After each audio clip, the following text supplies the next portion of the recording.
Hello, this is Jennifer Almendarez discussing modern leadership for Professor Wellington's course.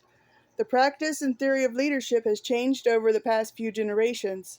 Like Peter Northouse said, we used to measure leaders by domination, and whoever imposed their will was the leader. Well, if you've met Zoomers and Gen Alpha who were born into the technology age, then you know that's not how we do things anymore. Children are being raised with just as much say-so in a household as their parents. Children ask Mr. Google their questions instead of asking adults. It's their world now.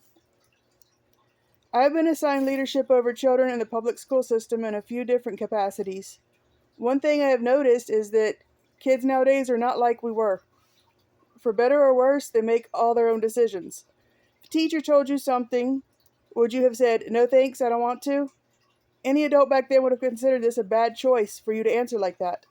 Now, 3/4 of the classroom feels free to answer like that whenever they want to. And for the most part, most of the adults expect each other to accept this as a valid choice. There are consequences, both good and bad, to this societal shift, but society has shifted. Maybe not everybody knows yet, and definitely some people are still complaining about it.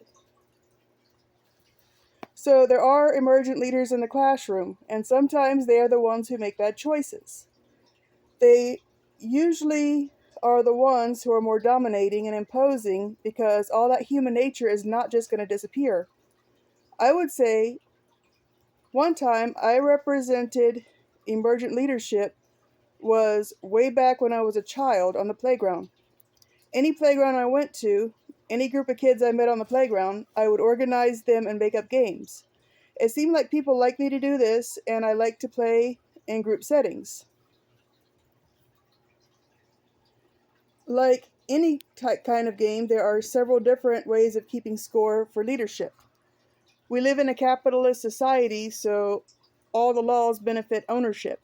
Whoever owns the place, whoever has the gold, makes the rules. It's the golden rule.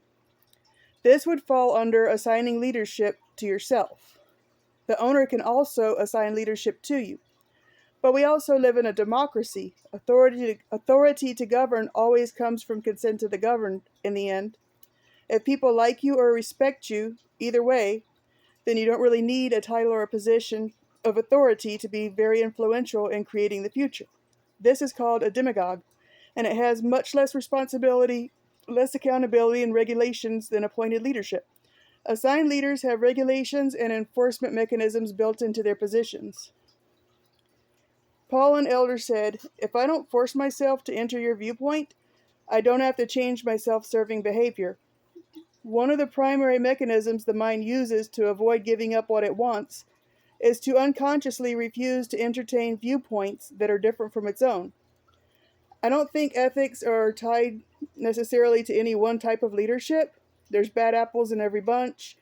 I think a good leader is people-centered and tries their best to make sure everybody gets what they need and most of what they want. I think appointed leaders always put the organization above the people involved, which is fine as long as they don't get too dismissive about it.